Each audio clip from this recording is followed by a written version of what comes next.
So చాలా రోజుల తర్వాత అది ప్లీనరీ సభ తర్వాత మొదటి బహిరంగ సభ అని చెప్పాలి కేసీఆర్ బయటకు వస్తూ మాట్లాడబోయేది. సో కేసీఆర్ ఎలా మాట్లాడతారో చూడాలి. మా ప్రతినిధి మధు కూడా సిద్ధంగా ఉన్నారు. మధు, రేపు ఏం జరగబోతోంది? బీఆర్ఎస్ పార్టీ ఎటువంటి ఎక్స్పెక్టేషన్తో ఉంది? రేపటి నుంచి ప్రభుత్వం పైన ఏ రకంగా బీఆర్ఎస్ పార్టీ వ్యూహాలు అమలు చేయబోతోంది? జీవన్ రెడ్డి చేరిక తర్వాత ఎటువంటి ప్లాన్స్ ఉండబోతున్నాయి?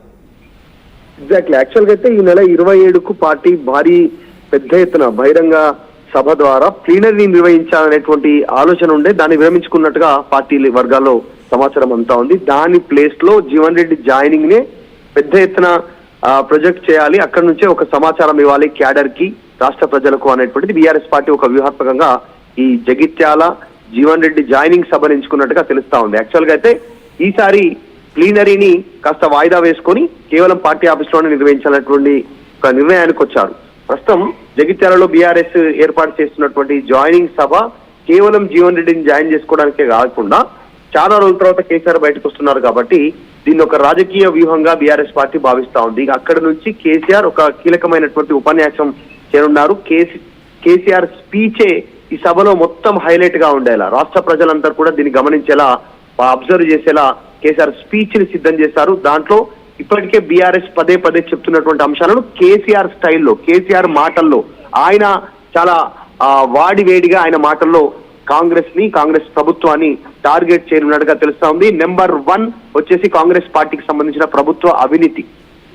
కాంగ్రెస్ అధికారంలోకి వచ్చి 2.5 సంవత్సరాలు కంప్లీట్ అయిన నేపథ్యంలో వస్తున్నటువంటి అవినీతి ఆరోపణలు, ప్రతి శాఖలో, ప్రతి మంత్రి, ప్రతి డిపార్ట్మెంట్ లో, ప్రతి దగ్గర వస్తున్నటువంటి అవినీతి అంశాలను కేసీఆర్ సభా వేదికగా జనాలకు, క్యాడర్ కి వివరించేటువంటి అవకాశం ఉంది. అక్కడి నుంచి నేరుగా నేషనల్ మీడియాను కూడా ఆకట్టుకునేలా ఆయన ప్రసంగం ఉండేలా దీనికి సంబంధించి కార్యాచరణ రూపొందిస్తున్నట్టుగా తెలుస్తా ఉంది. మరొకటి, ప్రధానంగా గతంలో 10 సంవత్సరాల్లో కేసీఆర్ ప్రభుత్వంలో రైతులకు సంబంధించినటువంటి అంశాల్లో ఎట్లయితే ఫోకస్డ్ గా ప్రభుత్వం పథకాలు అమలు చేసిందో ఆ పథకాలు ఇప్పుడు లేట్ అవుతుండడం, రైతులకు ఇబ్బంది కలుగుతుండడంతో ముఖ్యంగా రైతు భరోసా సంబంధించినటువంటి ఆ అంశంలో ఆయన రైతు భరోసా, రుణమాఫీ, వీటి అమలుకు సంబంధించినటువంటి అంశాలపైన, తర్వాత ఎరువులు, విత్తనాలు సరఫరాల సమస్యలు, ప్రజలకు పంట గిట్టుబాటు ధరకు సంబంధించిన అంశాలపైన, రైతు అంశాలపైన ఆయన ప్రధానంగా ఫోకస్ గా మాట్లాడేటువంటి అవకాశం ఉంది. Second point. ఇంకా మిగతా అంశాల్లో వాళ్ళు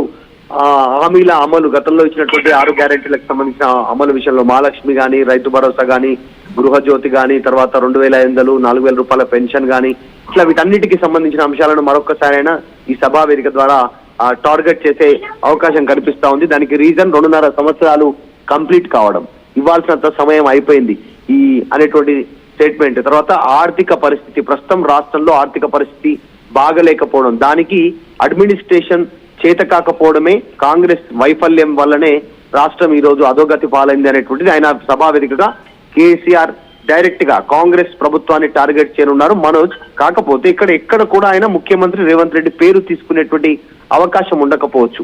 అసలు ఆయన రేవంత్ రెడ్డి పేరు లేకుండానే కాంగ్రెస్ ప్రభుత్వాన్ని టార్గెట్ చేసేటువంటి సిచ్యువేషన్ కనిపిస్తా ఉంది.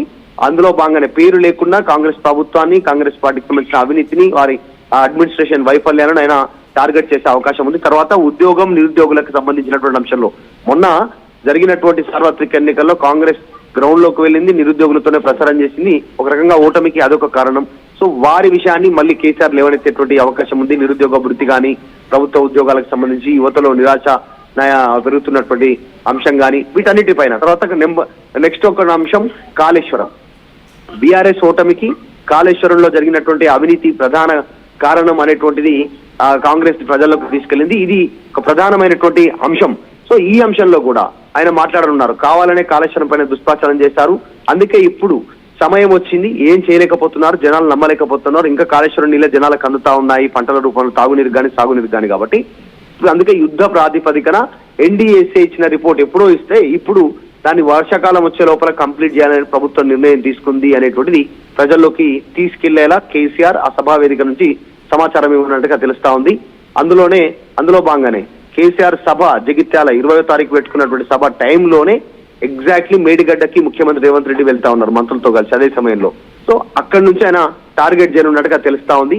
కాళేశ్వరం కరెక్ట్, కేవలం ప్రచారం చేసింది కాంగ్రెస్, అబద్ధాలు ప్రచారం చేసింది, జనాలు నమ్మే పరిస్థితి లేదనేటువంటిది ఆయన అక్కడ మాట్లాడున్నారు. తర్వాత మేజర్ అంశం రియల్ ఎస్టేట్. ఆర్థికంగా అనేక మందికి నష్టాన్ని కలిగిస్తున్నటువంటి పరిస్థితి.